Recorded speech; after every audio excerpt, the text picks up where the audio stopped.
So one of the things that I'm going to show you today is we're going to show you a couple of basic braids and what you can do with them to create a little bit more interest in them. There are two tools that you use when you're doing a braid or a long hair design with a braid. Basically, all you need is a tail comb and a cushion brush. We have a lovely model here today. Her name is Lauren, and you could see all that beautiful long hair that she has, and that makes it ideal for braiding the hair. So we're going to start off with Lauren, and we're going to be showing you the most basic braid that I know, and that's called a fishtail braid. And then we're going to do that quickly just to show you the technique. And when you're done, we'll basically show you how you can do it for the individual if you wanted it tight, and then change it up into something a little bit different, just to show you how you can take a basic braid and make a beautiful hairstyle with it just by changing one or two of the elements. When you talk about starting a braid, you want to have the client tilt their head as far back as they possibly can to start the braid if you're starting at the front. If you're starting at the bottom, you would want them to tilt their head as far forward as you possibly can.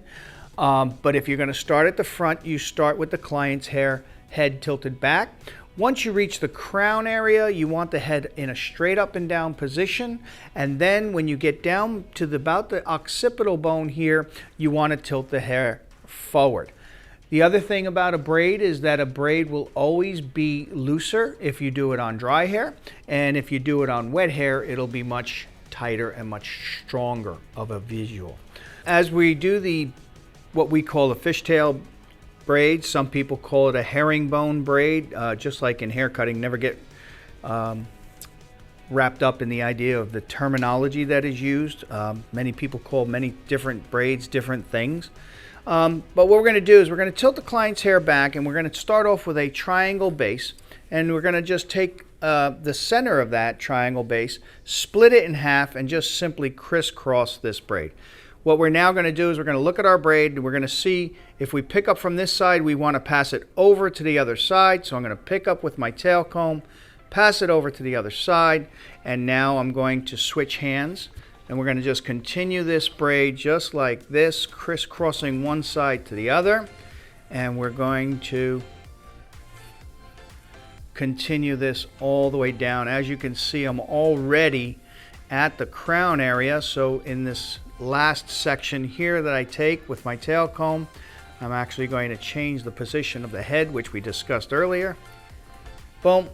And one of the things I want to explain now is when we are doing this braid, we want to make sure that wherever our hands are placed, that's where the braid's going to go. So if I don't stay down the center when I switch hands, it's going to wind up being too off to the left or off to the right. Okay, we want to make sure that when we position our hands and we switch from one side to the other, that we want to make sure we keep our hand down the center of that braid.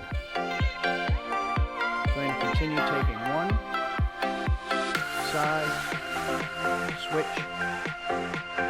pick up to the other side, over to the other side. Now when you get down to the bottom here, what we're going to do is we're going to use a simple technique. We're going to use our two pointer fingers, and what I'm going to do is pick up from behind here, wrap that around, and bring it to the opposite side. So I'm going to just pinch off a bit of that side, bring it to the other side, and we're going to just continue that downward, picking up from the behind area, and just keep working that braid down. And that's a basic herringbone / fishtail two-strand braid.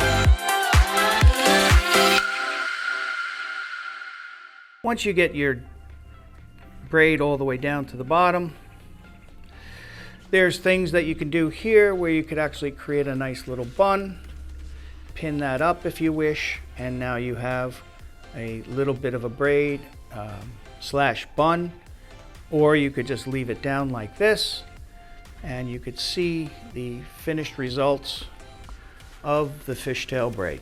So what I want to do next is I want to change that up for you a little bit. I'll just give you a quick view of what that looks like from the front and from the side and from the back. Okay.